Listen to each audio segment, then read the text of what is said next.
మాజీ మంత్రి హరీష్ రావు ఉన్న వాహనాన్ని పోలీసులు కేశంపేట స్టేషన్కు తీసుకెళ్లారు. ఈ విషయం తెలిసిన వేల మంది బీఆర్ఎస్ శ్రేణులు, గ్రామస్తులు, అభిమానులు పోలీస్ స్టేషన్ ముందు ఆందోళన దిగారు. పోలీసు వాహనాలను అడ్డుకున్నారు. పోలీసులు పలుమార్లు వారిపై లాఠీచార్జ్ చేసినా ప్రజలు వెనక్కి తగ్గలేదు.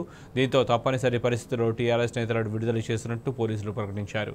అయితే తమను ఎందుకు నిర్బంధించారో, ఎన్ని గంటల సేపు ఎందుకు పోలీసు వాహనాలు తిప్పారో, ఎందుకు ఇంత దూరం తీసుకొని వచ్చారో చెబితే తప్ప బయటకు కాలు పెట్టేది లేదని బీఆర్ఎస్ నేతలు తేల్చి చెప్పారు. ముఖ్యంగా తాము ఫోన్ చేసిన పోలీసు ఉన్నతాధికారులు ఎందుకు స్పందించడం లేదని హరీష్ రావు ప్రశ్నించారు.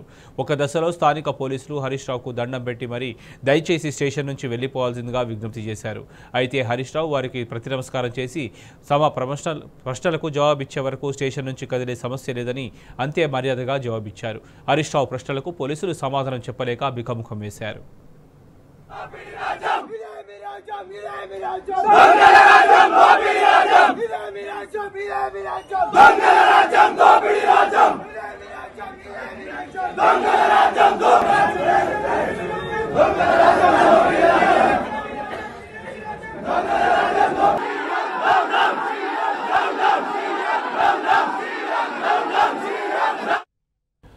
కేశంపేట ఠాణా నుంచి బయటకు వెళ్లబోమని హరీష్ రావు భీష్మించడం, బయట వేల సంఖ్యలో జనం గుమిగూడడంతో పోలీసులు బెంబెలెత్తిపోయారు.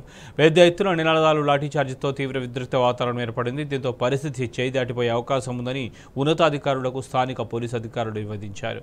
పర్యవసానంగా డీజీపీ జితేందర్ మాజీ మంత్రి హరీష్ రావుకు ఫోన్ చేసి మాట్లాడారు. దయచేసి సహకరించాలని, స్టేషన్ నుంచి వెళ్లిపోవాలని డీజీపీ రిక్వెస్ట్ చేశారు. అయితే కనీసం తాగడానికి నీళ్లు ఇవ్వలేదు. ప్రజాప్రతినిధులం అనే గౌరవం కూడా లేకుండా పోలీసులు ఎలా ప్రవర్తిస్తారు? శాంతియుతంగా నిరసన తెలుపుతున్న మమ్మల్ని ఎందుకు అరెస్ట్ చేశారు? మారుమూల గ్రామానికి ఎందుకు తీసుకొచ్చారని హరీష్ రావు డీజీపీకి ప్రశ్నల వర్షం కురిపించారు. దీంతో డీజీపీ అన్ని సర్ది చెప్పే ప్రయత్నం చేశారు. కౌశిక్ ఇంటిపై దాడి చేసిన గాంధీ, ఆయన అనుచరులపై ఇప్పటికే ఐపీసీ 307 సెక్షన్ కింద కేసులు నమోదు చేశామని చెప్పారు. హరీష్ రావు బీఆర్ఎస్ నేతల పట్ల దురుసుగా ప్రవర్తించిన పోలీసులపై తప్పక విచారణ జరుపుతామని చెప్పారు.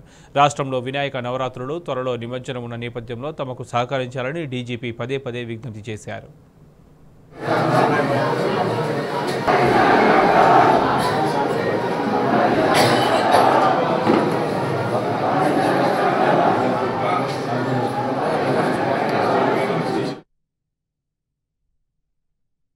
చివరకు ప్రజా ఆందోళనతో కాంగ్రెస్ సర్కారు తొలగింది. కేశంపేట, తలకొండపల్లిలో అక్రమంగా నిర్బంధించిన బీఆర్ఎస్ ఎమ్మెల్యేలు, ఇతర ప్రజాప్రతినిధులు, నేతలను గురువారం అర్ధరాత్రి బేషరతుగా విడుదల చేసింది. ముఖ్యంగా గురువారం మధ్యాహ్నం నుంచి అర్ధరాత్రి వరకు బీఆర్ఎస్ నేతల పోరాటం, కార్యకర్తలు చేసిన ఉద్యమం, ముఖ్యంగా కేశంపేట పోలీస్ స్టేషన్ వద్దకు తరలివచ్చిన వేలాది మంది పట్టుదలకు ప్రభుత్వం, పోలీసులు దిగొచ్చారు. ఇప్పటికే నిన్న ఉదయం ఎమ్మెల్యే కౌశిక్ రెడ్డి ఇంటిపై గాంధీ ముక్క దాడి, బీఆర్ఎస్ నేతల పట్ల పోలీసులు వ్యవహరించిన తీరుపై పార్టీ శ్రేణులు తీవ్ర ఆగ్రహంతో ఉన్నాయి. పోలీసు అధికారులు కాంగ్రెస్ బాసుల్లో కనుసన్నల్లో పనిచేస్తున్నారని తీవ్రస్థాయిలో ధ్వజమెత్తారు. చివరకు డీజీపీ హామీ, హరీష్ రావు మాటల నేపథ్యంతో గులాబీ శ్రేణులు శాంతించాయి. అర్ధరాత్రి పోలీస్ స్టేషన్ నుంచి వారి ఇళ్లకు వెనుదిరిగారు.